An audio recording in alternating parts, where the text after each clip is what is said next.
Hello friends, నమస్కారం. ఈరోజు మనం సోషల్ మెథడాలజీలో భాగంగా 4వ పాఠం సాంఘిక శాస్త్రాల బోధన ప్రణాళిక రచనలు. ఇందులో సూక్ష్మ బోధన, భావన మరియు అర్థం, micro teaching concept and meaning గురించి తెలుసుకుందాం.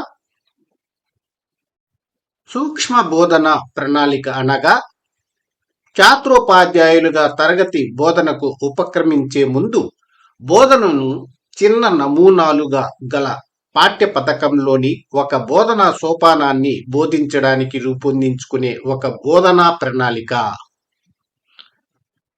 సూక్ష్మ బోధన భావన, మైక్రో టీచింగ్ కాన్సెప్ట్. సూక్ష్మ బోధన అనేది ఉపాధ్యాయ శిక్షణలో ఉపయోగించే ఒక ప్రత్యేకమైన శిక్షణ అభ్యసన కార్యక్రమాన్ని నిర్వహించి ఒక్కొక్క నైపుణ్యాన్ని పెంపొందించే ప్రక్రియ. ఫ్రెండ్స్, వీడియో నచ్చితే లైక్ చేయండి, అలాగే సబ్స్క్రైబ్ చేసుకుని షేర్ చేస్తారని ఆశిస్తున్నాను. సూక్ష్మ బోధన అనే పారిభాషక పదాన్ని ఏ సంవత్సరంలో ఉపయోగించారు? 1963. సూక్ష్మ బోధన విధానాన్ని 1963లో అమెరికాలోని స్టాన్ఫోర్డ్ విశ్వవిద్యాలయంలో అభివృద్ధి చేసిన వారు doctor Dwight Ellen, doctor Robert bush మరియు కీత్ ఎకెసన్. సూక్ష్మ బోధనను క్రమబద్ధీకరించిన వారు ఎవరు? డాక్టర్ ఎలెన్ మరియు రైన్. ఇది ఉపాధ్యాయ శిక్షణలో మంచి ప్రవర్తన మార్పులు తీసుకొని రావడానికి ఉపకరించే ఒక ప్రక్రియ. సూక్ష్మ బోధన తరగతి పరిమాణంలోనూ తరగతి కాలంలోనూ తగ్గించబడిన బోధనా వ్యూహమే సూక్ష్మ బోధన అని నిర్వచించిన వారు డాక్టర్ డ్వైట్ ఎలెన్. సూక్ష్మ బోధన ఒక ఉపాధ్యాయ శిక్షణ ప్రక్రియ. ఇది బోధన అభ్యసనాన్ని ఒక నైపుణ్యానికి పరిమితం చేసి తరగతి కాలాన్ని, తరగతి పరిమాణాన్ని తగ్గించడం ద్వారా బోధనా పరిస్థితి సరళమైన, ఎక్కువ నియంత్రణ చేయబడిన వ్యూహంగా తగ్గిస్తుంది అని నిర్వచించిన వారు క్లిఫ్ట్. సూక్ష్మ బోధన అనేది ఒక శిక్షణ సాంకేతిక విధానం.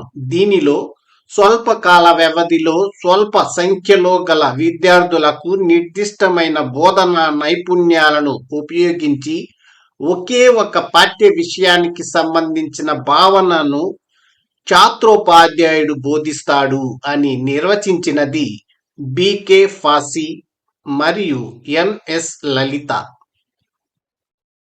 ఉపాధ్యాయ విద్యార్థి ఒక చిన్న పాఠ్యాంశం లేదా సోపానం ఎంపిక చేసుకుని 5 విద్యార్థులు అంటే ఛాత్రోపాధ్యాయులు గల చిన్న జట్టుకు 5 నుంచి 8 నిమిషాల సమయంలో బోధించే వ్యూహ రచనే సూక్ష్మ బోధన అని నిర్వచించినది ఎల్సి సింగ్. సూక్ష్మ బోధన స్వభావం: 1. ఇది ఉపాధ్యాయ విద్యలో ఒక నూతన ప్రయోగం. 2. ఛాత్రోపాధ్యాయులు బోధనా కళను నేర్చుకునేందుకు రూపొందించిన ఒక సాంకేతిక విధానం. 3. ఒక సందర్భంలో ఒకే ఒక నైపుణ్యాన్ని అభ్యసిస్తారు. 4. తరగతి పరిమాణాన్ని 5 నుంచి 10 మంది విద్యార్థులకు కుదించటం. 5. కాలాన్ని 5 నుంచి 10 నిమిషములకు కుదించటం. 6. బోధన విషయాన్ని ఒకే ఒక భావనకు కుదించటం. 7. నిష్పాదన గురించి అభ్యాసకునికి తగినంత పరిపుష్టిని అందించటం. 8. ఇది వ్యక్తిగతమైన శిక్షణ స్వభావాన్ని కలిగి ఉంటుంది. సూక్ష్మ బోధన లక్షణాలు: 1. సూక్ష్మ బోధన అనేది బోధనా పద్ధతి కాదు. 2. ఉపాధ్యాయ శిక్షణకు సంబంధించిన ఒక సాంకేతిక విధానం. 3. బోధన సందర్భాన్ని ఉద్దీపనం చేస్తుంది కాబట్టి ఇది వాస్తవ బోధన. 4. ఛాత్రోపాధ్యాయుడు ఒక సమయంలో ఒక నిర్దిష్టమైన బోధనా నైపుణ్యాన్ని అభ్యాసం చేస్తాడు. 5. ఛాత్రోపాధ్యాయులకు పరిపుష్టిని అందిస్తుంది. 6. ఉపాధ్యాయ శిక్షణ కార్యక్రమానికి ఇది ప్రత్యామ్నాయం కాదు, ఇది ఒక పూరకము మాత్రమే. 7. ఇది ఒక చక్రీయ ప్రక్రియ. ఛాత్రోపాధ్యాయులు ప్రావీణ్యత సాధించే వరకు ఈ ప్రక్రియ మరల చేయబడుతుంది. సూక్ష్మ బోధన అంశీభూతాలు: 1. సూక్ష్మ బోధన సందర్భాలు. 2. బోధన నైపుణ్యాలు. 3. ఛాత్రోపాధ్యాయులు లేదా ఉపాధ్యాయ విద్యార్థి. 4. పరిపుష్టి సాధనాలు. 5. సూక్ష్మ బోధన ప్రయోగశాల. సూక్ష్మ బోధనలో మొత్తం ఎన్ని దశలు ఉన్నాయి? 3 దశలు. సూక్ష్మ బోధనలో మొదటి దశ ఏది? జ్ఞాన సముపార్జన దశ. జ్ఞాన సముపార్జన దశను మరో పేరుతో ఏమంటారు? మోడలింగ్ దశ. మోడలింగ్ దశలో ప్రధాన లక్ష్యం ఏమిటి? బోధనా ప్రవర్తన నమూనాను పరిచయం చేయడం. సూక్ష్మ బోధనలో రెండవ దశ ఏది? నైపుణ్యాన్ని అందుకునే దశ. నైపుణ్యాన్ని అందుకునే దశను ఇంకేమంటారు? అభ్యసన దశ. సూక్ష్మ బోధనలో మూడవ దశ ఏది? బదలాయింపు దశ. బదలాయింపు దశను ఇంకేమంటారు? పరిపుష్టి దశ. పరిపుష్టి దశ యొక్క ముఖ్య ఉద్దేశం ఏమిటి? పునర్బలనం అందించడం.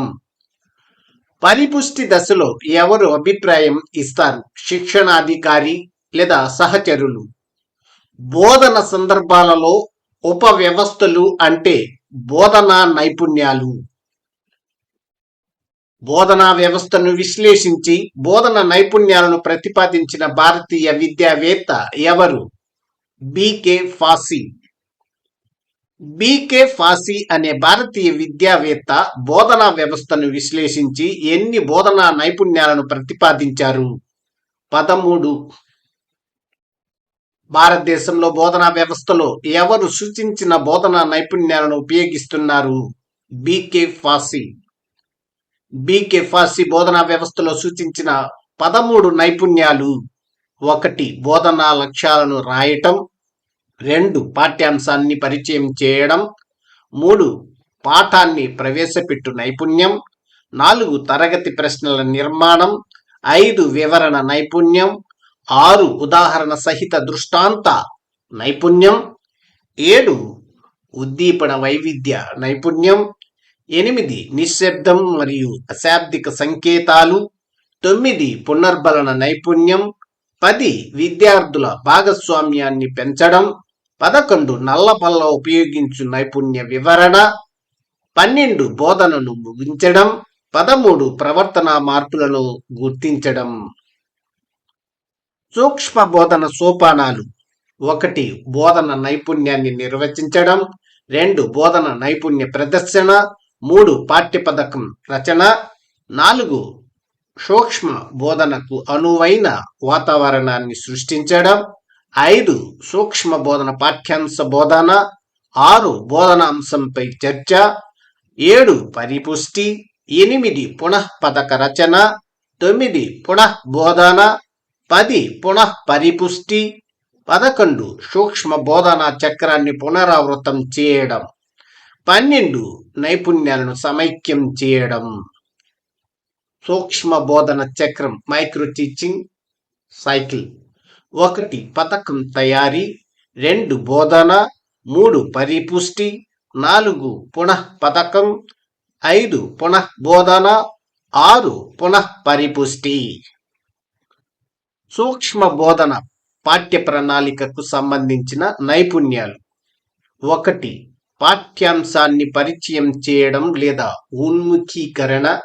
2. వివరణ నైపుణ్యం. 3. ప్రశ్నించు నైపుణ్యం. 4. పునర్బలన నైపుణ్యం. 5. ఉద్దీపన వైవిధ్య నైపుణ్యం. బహుళైచ్ఛిక ప్రశ్నలు: సూక్ష్మ బోధనలో ప్రధానంగా ఉండేది ఏది? సమాధానం బి. వాస్తవ బోధన. సూక్ష్మ బోధనలో దృష్టి కేంద్రీకరించేది దేనిపై?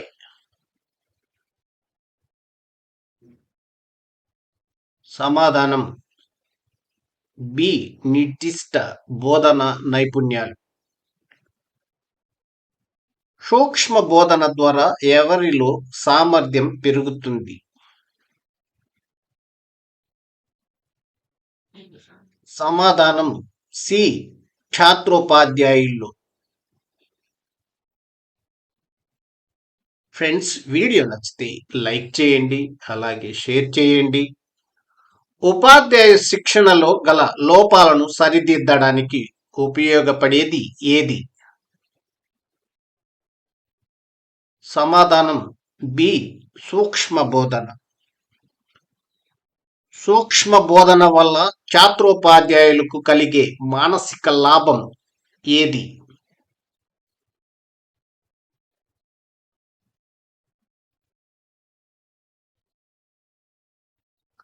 సమాధానం సి ఆత్మస్థైర్యం. సాధారణ తరగతి బోధనలోని ఏ అంశాన్ని సూక్ష్మ బోధన తగ్గిస్తుంది?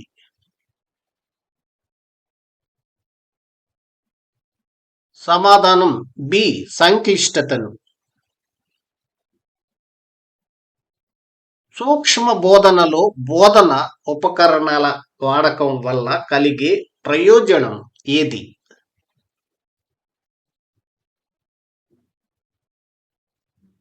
సమాధానం బి అభ్యసనానికి అవకాశం. కింది వాటిలో సూక్ష్మ బోధన ప్రయోజనం కానిది ఏది?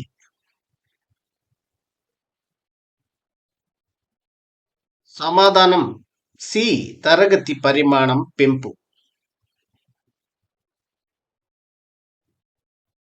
సూక్ష్మ బోధన ముఖ్య ఉద్దేశ్యం ఏది? సమాధానం బి బోధనా నైపుణ్యాల మెరుగుదల. సూక్ష్మ బోధన ద్వారా పొందే అనుభవం ఎలా ఉంటుంది? సమాధానం సి వాస్తవికం. సూక్ష్మ బోధనలో నైపుణ్యాలు ఎలా ఉంటాయి?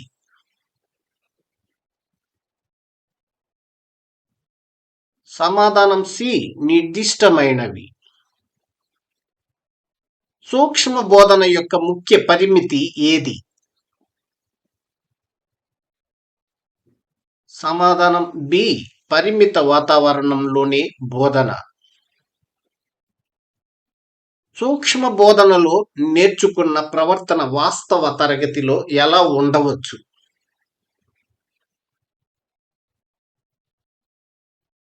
సమాధానం సి మెరుగుపడవచ్చు లేదా పడకపోవచ్చు.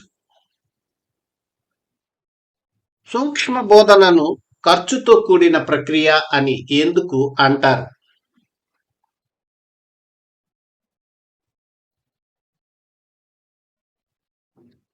సమాధానం సి దృశ్య శ్రవణ పరికరాలు అవసరం కావడం వల్ల. సూక్ష్మ బోధన ప్రధానంగా ఏ దానికి ఎక్కువ ప్రాధాన్యత ఇస్తుంది? సమాధానం బి నైపుణ్యాల అభ్యసనానికి. బోధనా సామర్థ్యాన్ని పెంపొందించుట సూక్ష్మ బోధనలో ఎందుకు కష్టం?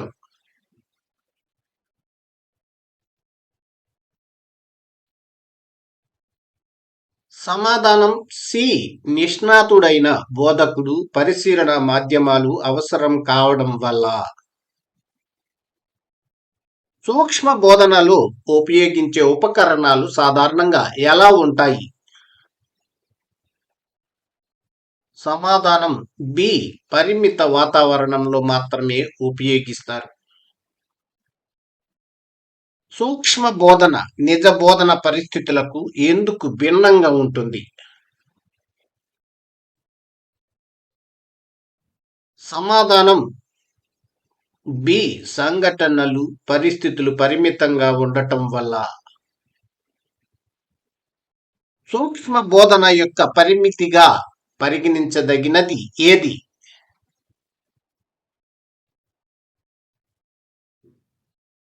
సమాధానం సి పరిమిత పరిస్థితులు. విద్యార్థుల సరైన ప్రతిస్పందనలను ప్రశంసించడం, ప్రోత్సహించడం ద్వారా నేర్చుకునే ప్రక్రియను బలపరిచేది ఏ నైపుణ్యం?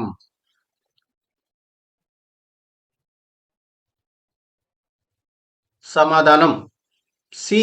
పునర్బలన నైపుణ్యం. తరగతిలో విసుగు, నిరుత్సాహం, ఆసక్తి లోపం వంటి పరిస్థితులను తొలగించి ఆసక్తిని నిలిపేందుకు ఉపయోగించే నైపుణ్యం ఏది?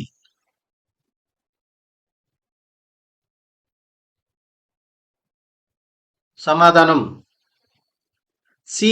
ఉద్దీపన వైవిధ్య నైపుణ్యం.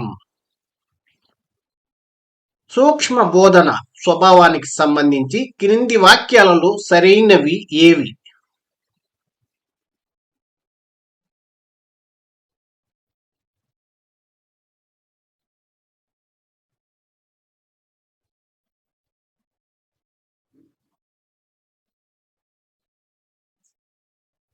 సమాధానం బి.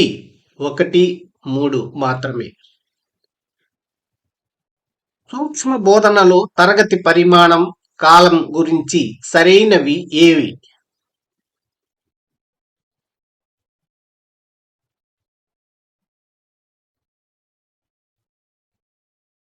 సమాధానం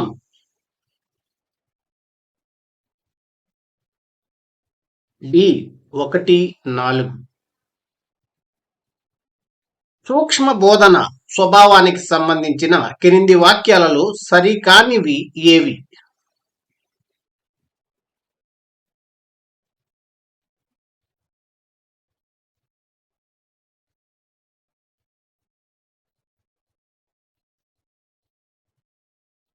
సమాధానం ఏ. 3 మాత్రమే. సూక్ష్మ బోధనలో నిష్పాదన గురించి సరైన వాక్యాలు ఏవి?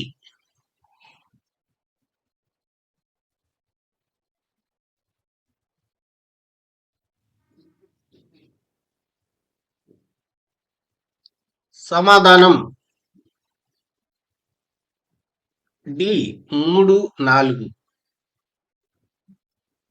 సూక్ష్మ బోధన స్వభావానికి సంబంధించి సరైనవి ఏవి?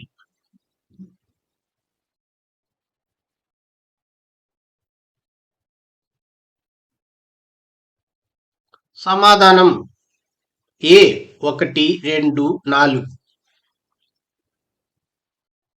సూక్ష్మ బోధన స్వభావం కానిది ఏది?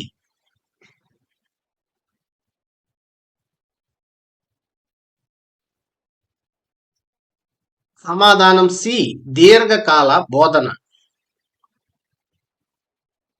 సూక్ష్మ బోధన లక్షణాలకు సంబంధించి సరైనవి ఏవి?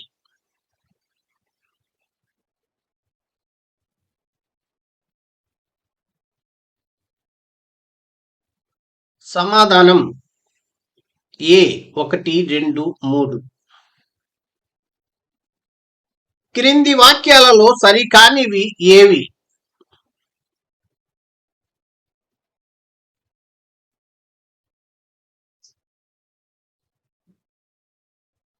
సమాధానం బి. 2 మాత్రమే. సూక్ష్మ బోధనలో అభ్యాస స్వభావంకు సంబంధించిన సరైన వాక్యాలు ఏవి?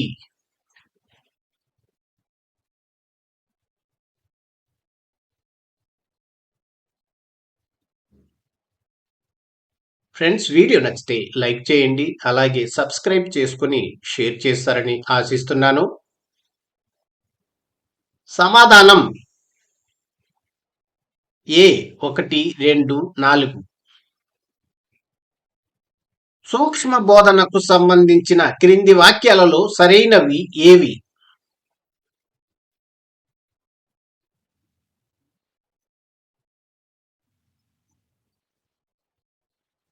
సమాధానం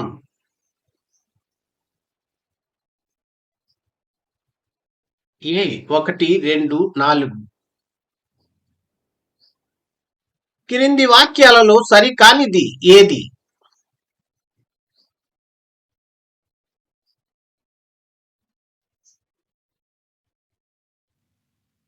సమాధానం సి. ఇది సంపూర్ణ శిక్షణకు ప్రత్యామ్నాయం. సూక్ష్మ బోధన చక్రీయ ప్రక్రియకు కారణం ఏది?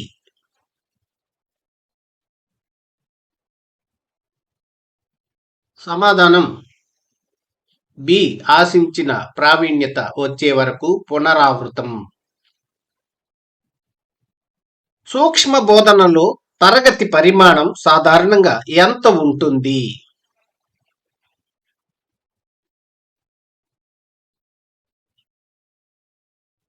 సమాధానం సి 5 నుండి 10 మంది.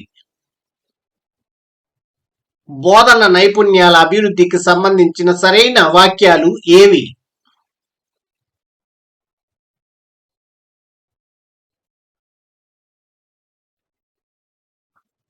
సమాధానం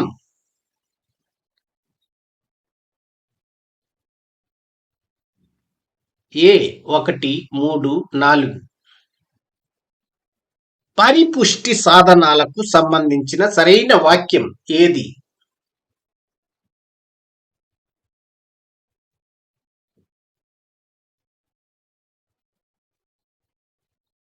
సమాధానం బి పరిపుష్టి సాధనాలు ఛాత్రోపాధ్యాయులకు ఫీడ్బ్యాక్ అందిస్తాయి. సూక్ష్మ బోధన అంశీభూతాలలో లేనిది ఏది?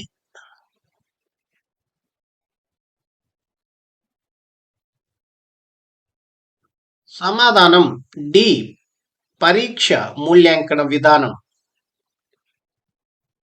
సూక్ష్మ బోధన అంశీభూతాల ముఖ్య ఉద్దేశ్యం ఏమిటి?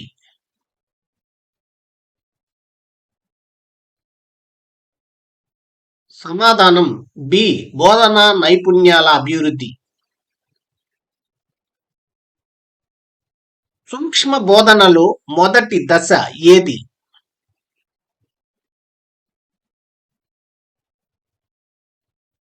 సమాధానం సి జ్ఞాన సముపార్జన దశ. జ్ఞాన సముపార్జన దశను మరొక పేరుతో ఏమని పిలుస్తారు?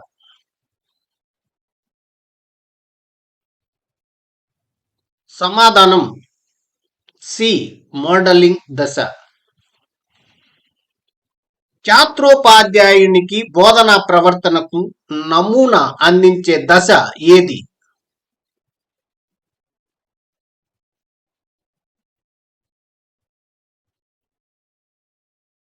సమాధానం బి జ్ఞాన సముపార్జన దశ.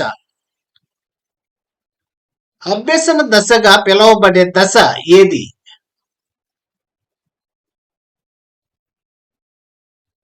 సమాధానం సి నైపుణ్యాన్ని అందుకునే దశ. వాస్తవ తరగతి బోధన ప్రవర్తనను అభ్యాసం చేసే అవకాశం కలిగించే దశ ఏది? సమాధానం బి నైపుణ్యాన్ని అందుకునే దశ.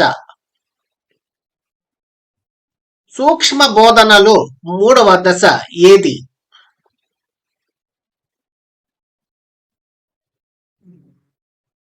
సమాధానం సి బదలాయింపు దశ.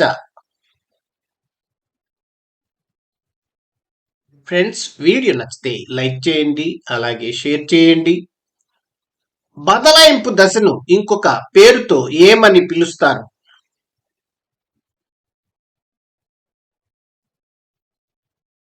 సమాధానం బి పరిపుష్టి దశ.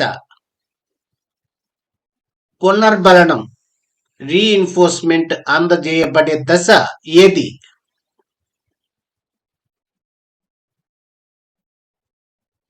సమాధానం సి బదలాయింపు దశ.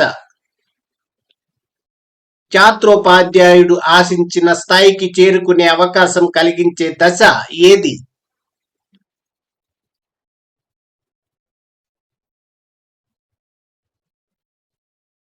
సమాధానం సి పరిపుష్టి దశ.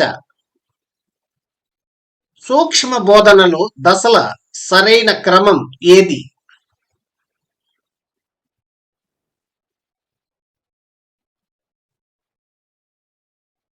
సమాధానం బి జ్ఞాన సముపార్జన, నైపుణ్యాన్ని అందుకునే, బదలాయింపు. బోధనా నైపుణ్యాలు బోధనా వ్యవస్థలో ఎలా పరిగణించబడతాయి? సమాధానం బి. ఉపవ్యవస్థలు. బోధనా వ్యవస్థను విశ్లేషించి బోధనా నైపుణ్యాలను ప్రతిపాదించిన భారతీయ విద్యావేత్త ఎవరు?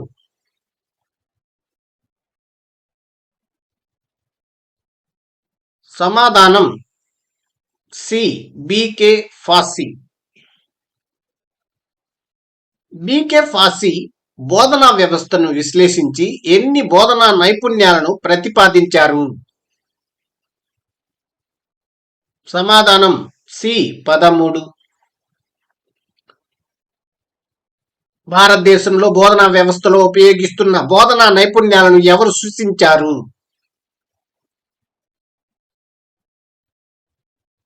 సమాధానం సి. బికే ఫాసి. బోధనా లక్ష్యాలను రాయటం అనేది ఏ నైపుణ్యానికి చెందుతుంది?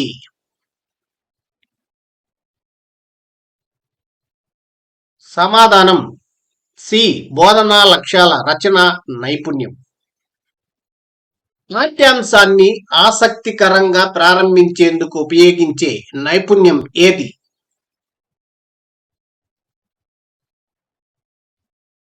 సమాధానం బి. పాఠాన్ని ప్రవేశపెట్టే నైపుణ్యం. విద్యార్థుల ఆలోచన శక్తిని పెంపొందించేందుకు ఉపయోగపడే నైపుణ్యం ఏది?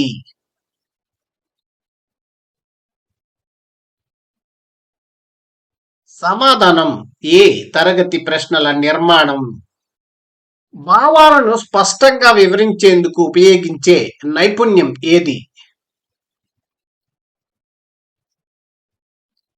సమాధానం బి. వివరణ నైపుణ్యం.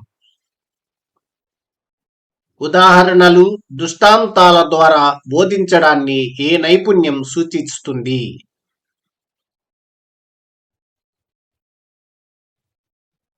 సమాధానం బి. ఉదాహరణ సహిత దృష్టాంత నైపుణ్యం. విద్యార్థుల దృష్టిని నిలబెట్టేందుకు ఉపయోగించే నైపుణ్యం ఏది?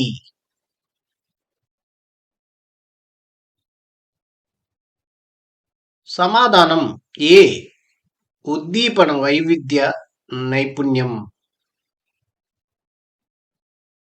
మాట లేకుండా సంకేతాల ద్వారా భావాలను వ్యక్తపరిచే నైపుణ్యం ఏది?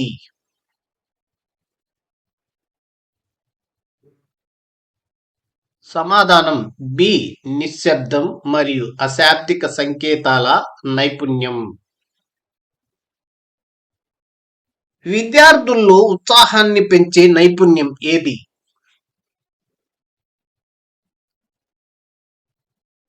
సమాధానం బి. పునర్బలన నైపుణ్యం. విద్యార్థులను చురుకుగా పాల్గొనేటట్లు చేసే నైపుణ్యం ఏది? సమాధానం సి. విద్యార్థుల భాగస్వామ్యాన్ని పెంచడం. పాఠాన్ని సమగ్రంగా ముగించేందుకు ఉపయోగించే నైపుణ్యం ఏది?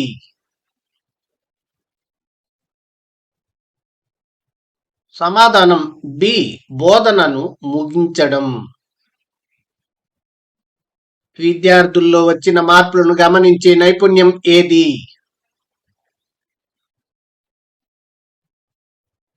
సమాధానం బి. ప్రవర్తన మార్పులను గుర్తించడం. బికే ఫాసి సూచించిన బోధనా నైపుణ్యాలలో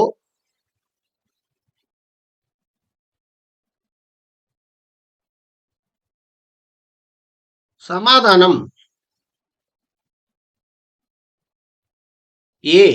1, 2, 4. క్రింది వాటిలో బికే ఫాసి సూచించిన నైపుణ్యాలు కానివి ఏవి?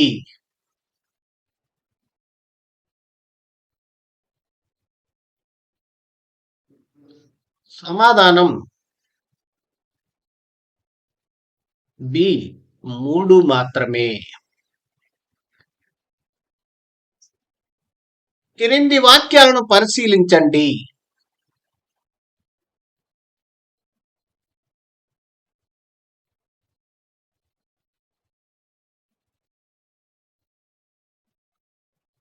సరైనవి ఏవి?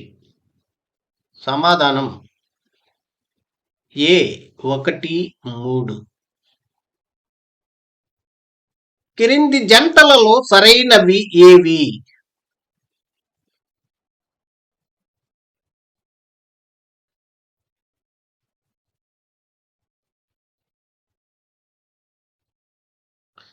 సమాధానం ఏ 1, 2, 4. బీకే ఫాసీ బోధనా నైపుణ్యాలకు సంబంధించిన సరైన ప్రకటనలను గుర్తించండి.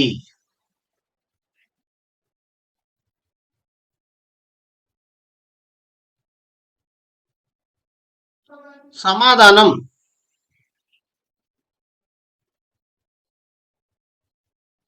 ఏ 1, 2, 4. కింది వాటిలో సరికానివి ఏవి?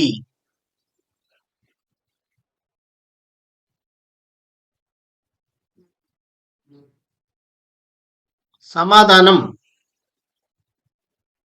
ఏ 3 మాత్రమే. క్రింది వాక్యాలలో సరైనవి ఏవి?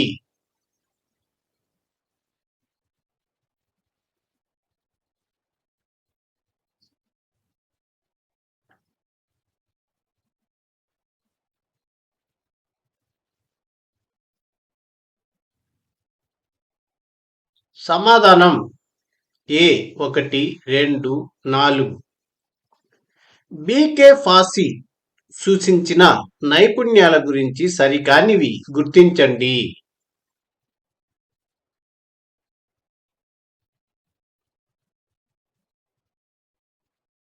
సమాధానం సి తరగతి నిర్వహణ. క్రింది వాక్యాలలో సరైన కలయిక ఏది?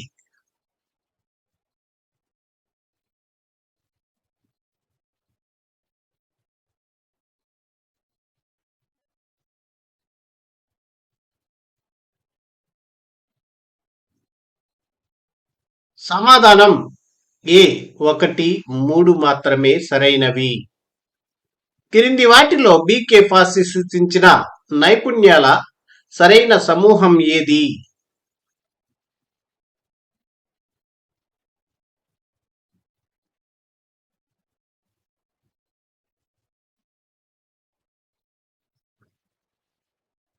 సమాధానం బి ప్రశ్నల నిర్మాణం, పునర్బలన, నల్లబల్ల వినియోగం. బోధనా ప్రణాళిక టీచింగ్ ప్లాన్. ప్రణాళిక అనగా మన ఆలోచనలను క్రమ పద్ధతిలో ఆచరణలోకి తీసుకురావడానికి వేసుకునే పథకం. బోధనా ప్రణాళిక టీచింగ్ ప్లాన్ అనగా లక్ష్యం ఆధారంగా విద్యార్థుల అభ్యసన అనుభవాల ప్రాతిపదికగా ఆశించిన ప్రవర్తన మార్పుకు దోహదపడే పథకం. బోధన ప్రణాళిక రకాలు: వార్షిక ప్రణాళిక, యూనిట్ ప్రణాళిక, పాఠ్య పథకం. వార్షిక ప్రణాళిక ఇయర్ ప్లాన్ అనగా ఒక విద్యా సంవత్సరం కోసం సిద్ధం చేసుకునే పథకం. అంశం యూనిట్ అనగా ప్రధాన భావానికి లేదా లక్ష్యానికి సంబంధించిన వివిధ విషయాలను, భావనలను క్రోడీకరించిన విషయ సంపుటి. అంశముల ప్రణాళిక యూనిట్ ప్లాన్ అనగా క్రోడీకరించిన అంశాల అంటే యూనిట్స్ లోని పాఠ్యాంశాన్ని బోధించడానికి తయారు చేసుకున్న ప్రణాళిక. పాఠ్య పథకం అంటే లెసన్ ప్లాన్ అనగా ఫలవంతమైన భావనలను ఏర్పరచుటకు నిర్మాణం చేసుకున్న బోధనా విధానం. ఇతని అభిప్రాయంలో పాఠ్య పథకం నిజమైన క్రియాత్మక పథకం. Lester B stands.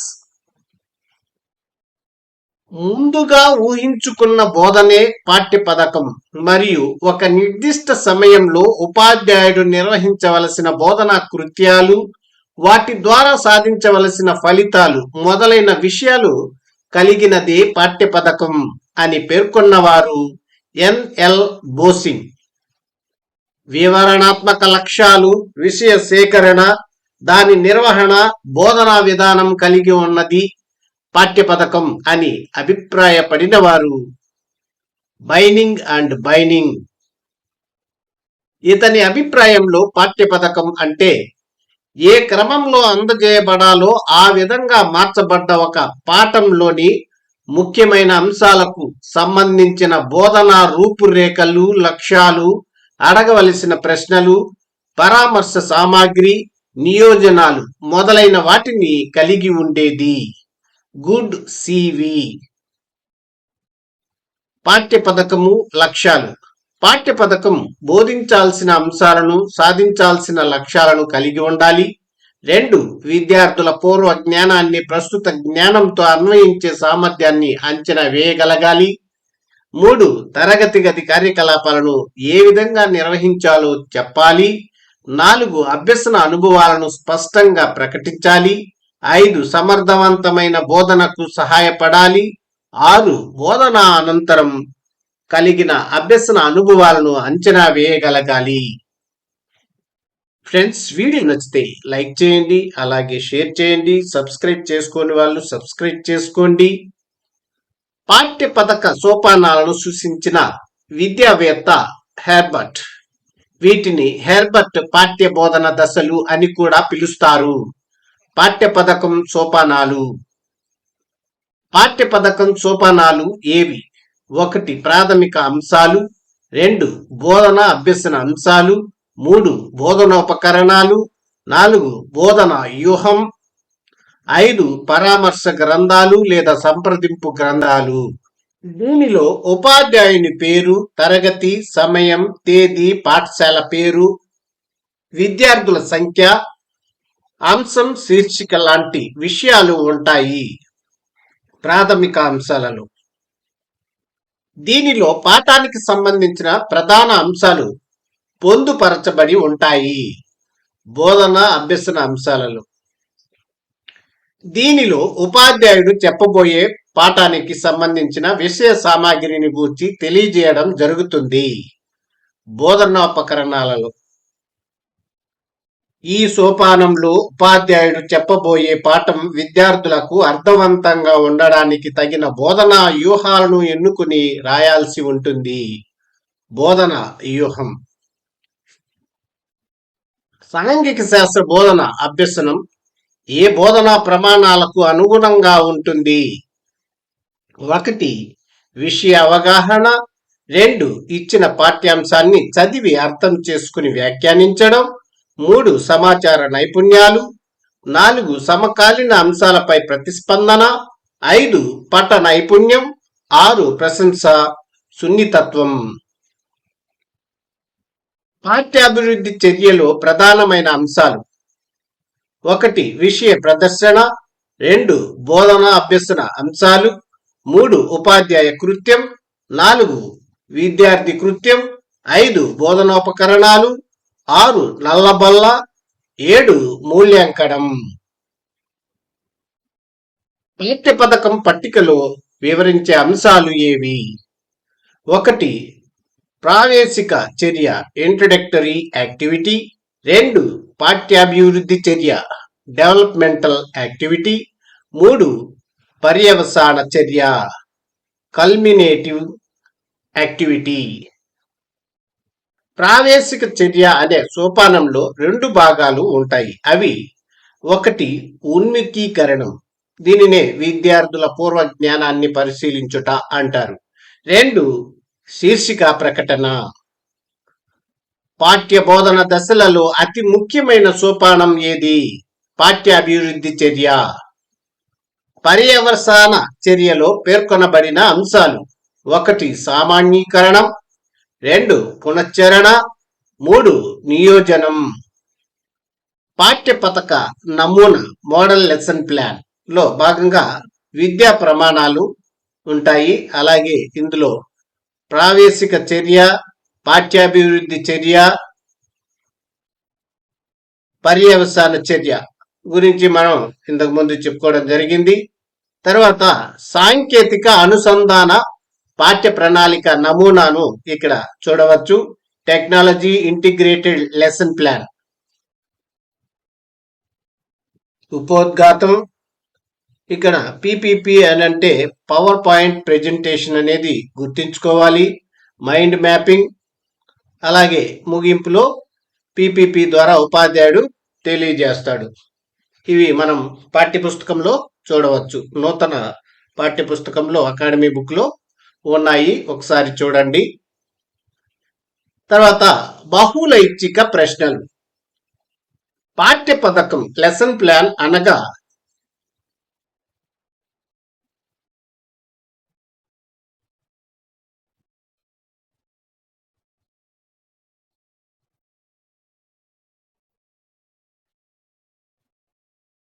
జవాబు బి. ఫలవంతమైన భావనలను ఏర్పరచుటకు నిర్మాణం చేసుకున్న బోధనా విధానం. పాఠ్య పథకం నిజమైన క్రియాత్మక పథకం అని ఎవరు అన్నారు?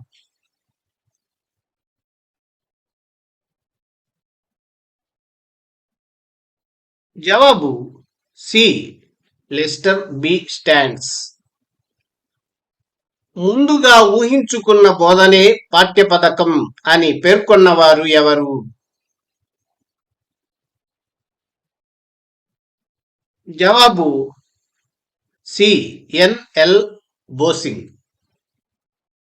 ఒక నిర్దిష్ట సమయంలో ఉపాధ్యాయుడు నిర్వహించవలసిన బోధనా కృత్యాలు, సాధించవలసిన ఫలితాలు కలిగినదే పాఠ్య పథకం అని చెప్పిన వారు?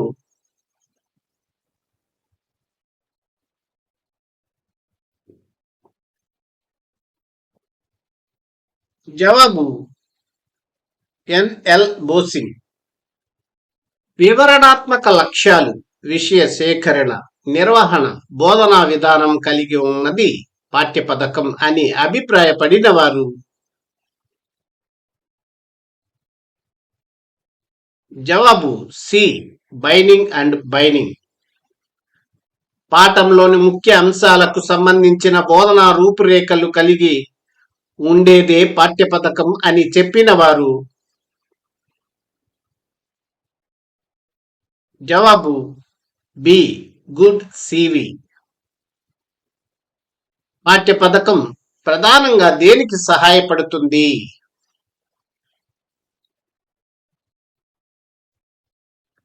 జవాబు బి.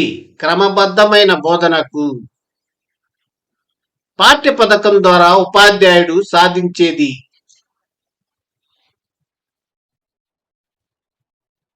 జవాబు సి. లక్ష్య సాధన. పాఠ్య పథకం ఉపాధ్యాయుడికి ఎందుకు అవసరం?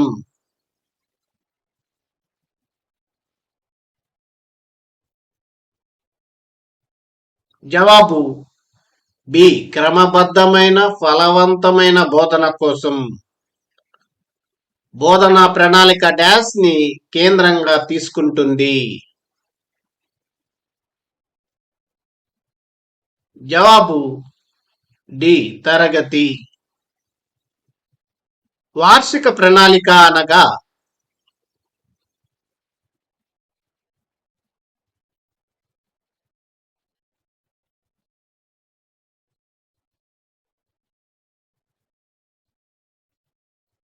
జవాబు సి.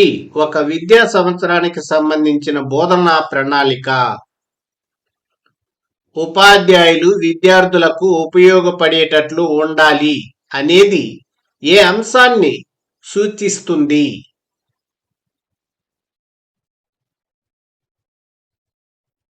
జవాబు బి. ఉపకరణాల వినియోగం. వార్షిక ప్రణాళికలో ప్రధానంగా ఏమి నిర్ణయిస్తారు?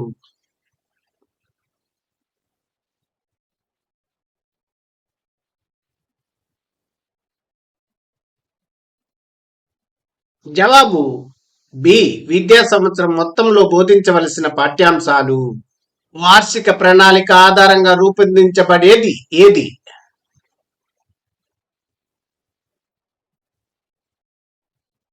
జవాబు ఏ. యూనిట్ ప్రణాళిక. క్రింది వాటిలో వార్షిక ప్రణాళిక లక్షణం కానిది ఏది?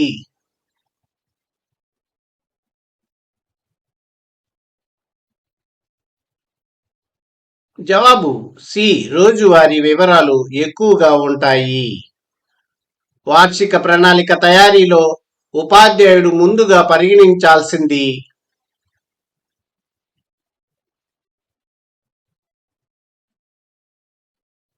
జవాబు సి. నిర్దేశిత పాఠ్యాంశం. క్రింది వాటిలో అంశ ప్రణాళికకు సంబంధించిన సరైన వాక్యం ఏది?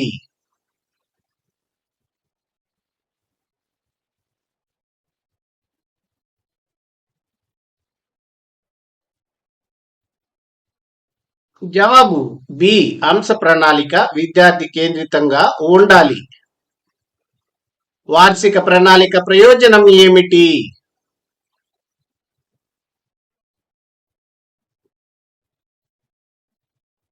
జవాబు సి. బోధన క్రమబద్ధంగా జరుగుతుంది. వార్షిక ప్రణాళికలో ఉండవలసిన అంశం.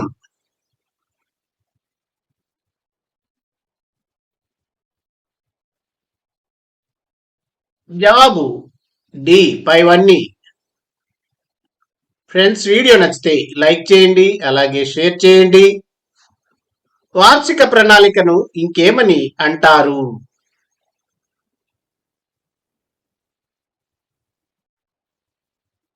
జవాబు బి. దీర్ఘకాలిక ప్రణాళిక. క్రింది వాటిలో అంశ ప్రణాళికకు సంబంధించిన సరైన లక్షణం ఏది?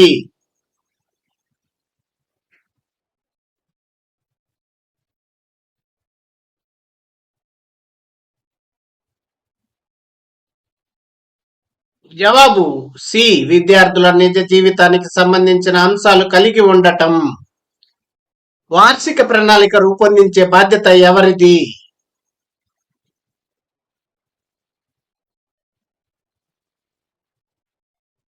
జవాబు సి. ఉపాధ్యాయుడిది. వార్షిక ప్రణాళిక ప్రధానంగా దేనికి ఆధారం?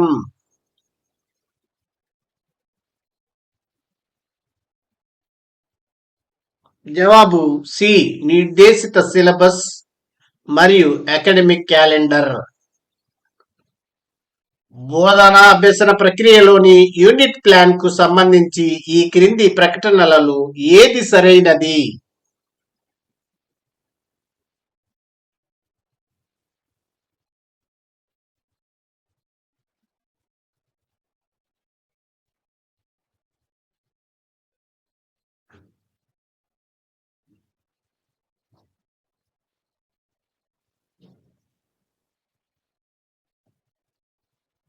జవాబు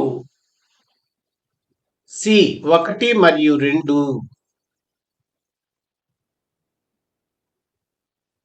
అంశముల ప్రణాళిక రూపొందించే బాధ్యత ఎవరిది?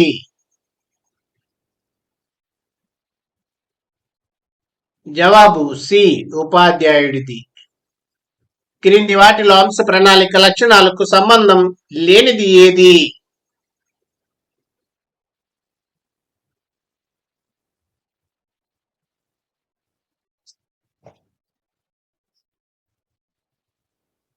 జవాబు సి. ఉపాధ్యాయుడి వ్యక్తిగత అభిరుచులకు ప్రాధాన్యం ఇవ్వడం. అంశముల ప్రణాళికలో తప్పనిసరిగా ఉండవలసిన అంశం ఏది?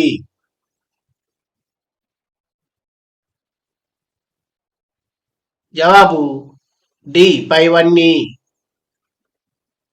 అంశముల ప్రణాళిక ప్రధాన ఉద్దేశ్యం ఏమిటి?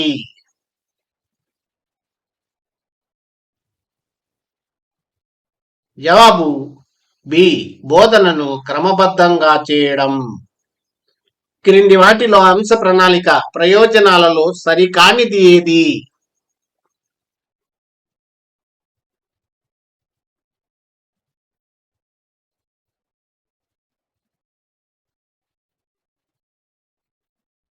జవాబు సి. పాఠ్య పుస్తకాన్ని అక్షరాలా మాత్రమే బోధించాల్సి వస్తుంది. అంశ ప్రణాళికలో విద్యార్థుల పూర్వ అనుభవాన్ని పరిగణలోకి తీసుకోవడం వల్ల కలిగే ప్రయోజనం ఏది?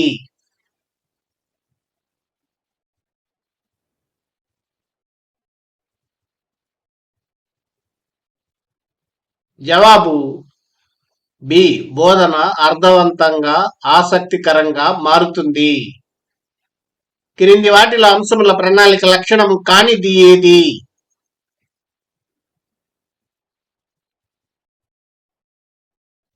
జవాబు సి. రోజువారీ కార్యకలాపాల పూర్తి వివరాలు.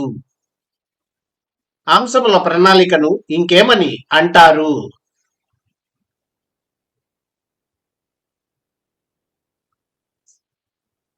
జవాబు సి. మధ్యకాలిక ప్రణాళిక. అంశముల ప్రణాళిక ఏ ప్రణాళిక ఆధారంగా రూపొందించబడుతుంది?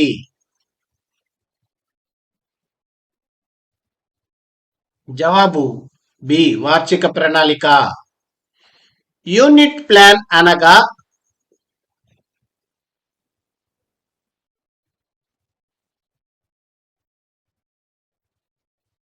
జవాబు సి.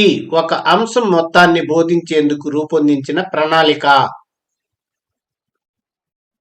కింది వాటిలో అంశ ప్రణాళిక లక్షణాలలో సరికానిది ఏది?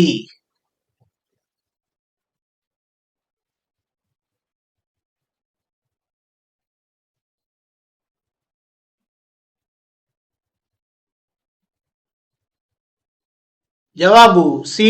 ఉపాధ్యాయుడికి ప్రాధాన్యం ఇవ్వాలి. అంశ ప్రణాళిక వలన ఉపాధ్యాయునికి కలిగే ముఖ్యమైన ప్రయోజనం ఏది?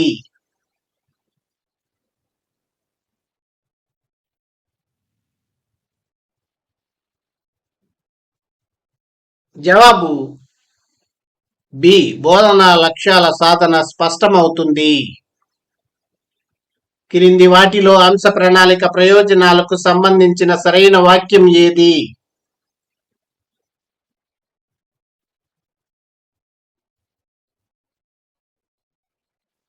జవాబు సి. విద్యార్థులలో ఆసక్తి నైపుణ్యాలు పెంపొందుతాయి. కింది వాటిలో అంశ ప్రణాళిక ప్రయోజనాలకు సంబంధం లేనిది ఏది?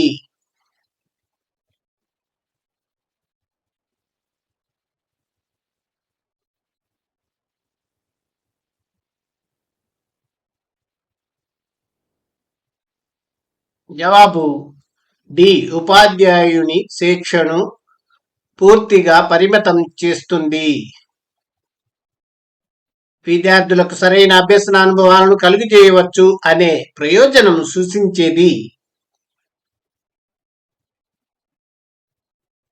జవాబు బి. అభ్యసన ప్రక్రియ. అంశ ప్రణాళిక ద్వారా మూల్యాంకన ప్రక్రియ వివిధ దశలలో జరగడం వల్ల కలిగే ప్రయోజనం ఏది?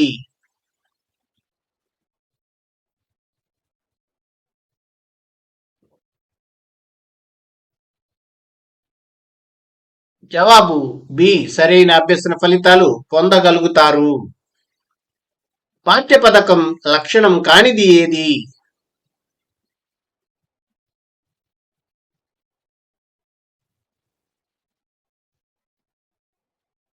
జవాబు సి. ఉపాధ్యాయుని అభిరుచులకు ప్రాధాన్యం. పాఠ్య పథకంలో ప్రశ్నలు ఎలా ఉండాలి?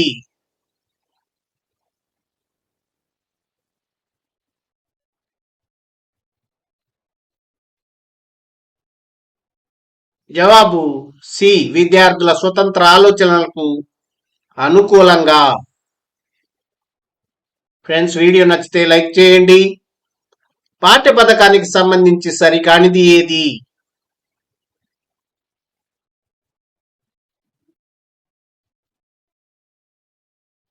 జవాబు సి. బోధన లక్ష్యాలను కళాశాలలకు రూపొందించడం. పాఠ్య పథకం ఆవశ్యకత కానిది ఏది?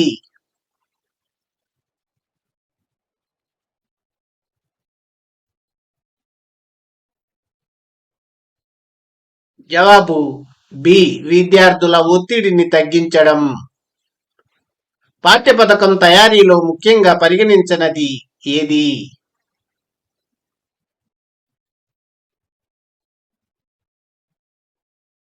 జవాబు డి. ఉపాధ్యాయుని సంతోషం. పాఠ్య పథకం లక్షణంగా పరిగణించనిది ఏది?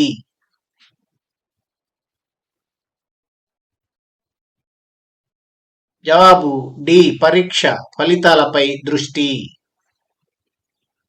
పాఠ్యపథకం ఆవశ్యకత వల్ల కలగని ప్రయోజనం ఏది?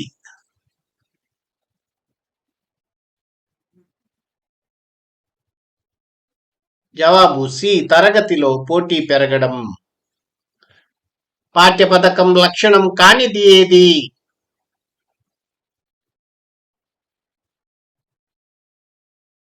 జవాబు సి. విద్యార్థులకు ఇష్టం వచ్చినట్లు. పాఠ్యపథకం ఆవశ్యకత వల్ల ఏమి పెరుగుతుంది?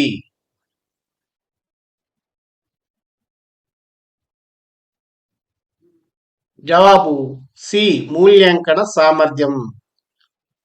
పాఠ్యపథకం అవసరం కానిది ఏది?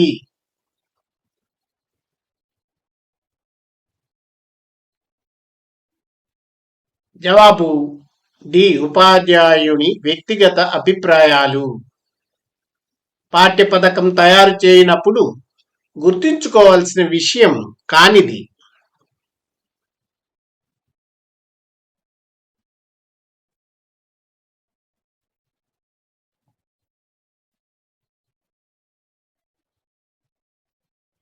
జవాబు బి. పాఠ్యపథకం సరళంగా ఉండాలి, దృఢంగా ఉండాలి. ఇక్కడ దృఢంగా ఉండకూడదు. పాఠ్యపథకం సోపానాలను సూచించిన విద్యావేత్త ఎవరు?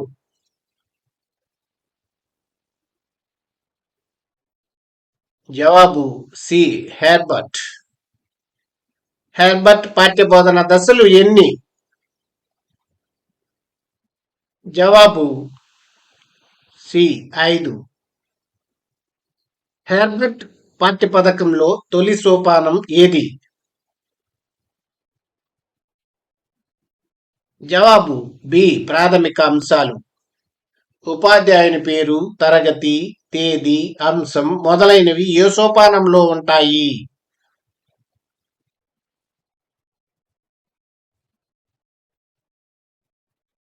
జవాబు సి. ప్రాథమిక అంశాలు. పాఠానికి సంబంధించిన విషయ సామాగ్రి వివరించబడే సోపానం ఏది? జవాబు బి. బోధనాభ్యసన అంశాలు. చార్టులు, మ్యాపులు, నమూనాలు మొదలైనవి ఏ సోపానానికి చెందుతాయి?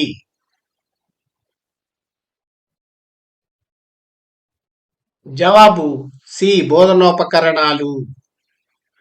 విద్యార్థులకు పాఠం అర్థవంతంగా ఉండేందుకు బోధనా పద్ధతులను ఎంచుకునే సోపానం ఏది? జవాబు బి. బోధనా వ్యూహం. సూచన పుస్తకాలు, గ్రంథాల వివరాలు ఏ సోపానంలో ఉంటాయి? జవాబు సి. పరామర్శ గ్రంథాలు. హెర్బర్ట్ పాఠ్యపథకం ప్రధానంగా దేనిపై దృష్టి పెడుతుంది?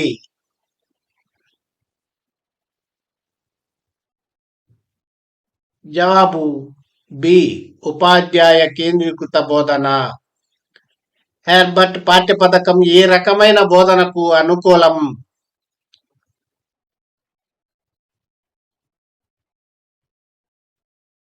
జవాబు సి. వ్యవస్థీకృత తరగతి బోధన. పాఠ్యపథకం పట్టికలో ప్రధానంగా వివరించే చర్యలు ఏవి?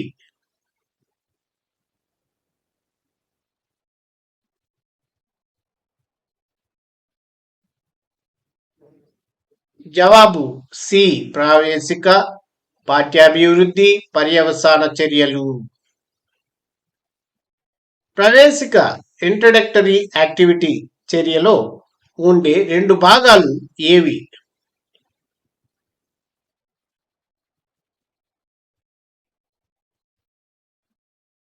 జవాబు బి. ఉన్ముఖీకరణం, శీర్షిక ప్రకటన. పాఠ్యబోధన దశలలో అత్యంత ముఖ్యమైన సోపానం ఏది?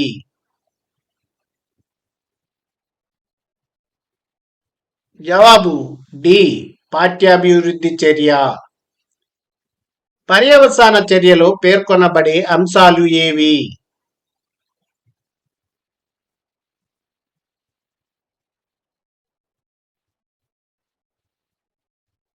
జవాబు సి. సామాన్యీకరణం, పునశ్చరణ, నియోజనం. పాఠ్య పథకము లక్ష్యాలలో లేనిది ఏది?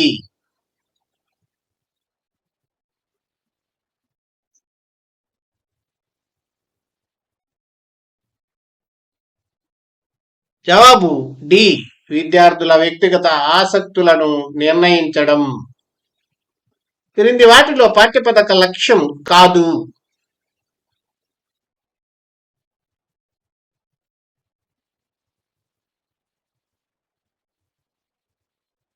జవాబు బి. పాఠశాలలో తోట పని చేయడం. పాఠ్యపథక లక్ష్యాలకు సంబంధం లేనిది ఏది?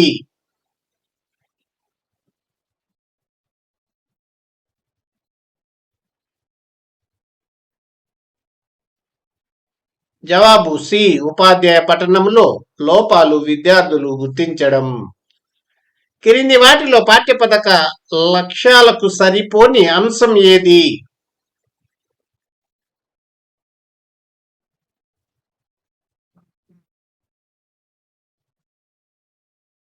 జవాబు డి. ఉపాధ్యాయుల బోధనకు ఉన్నతాధికారి సూచన ఇవ్వడం.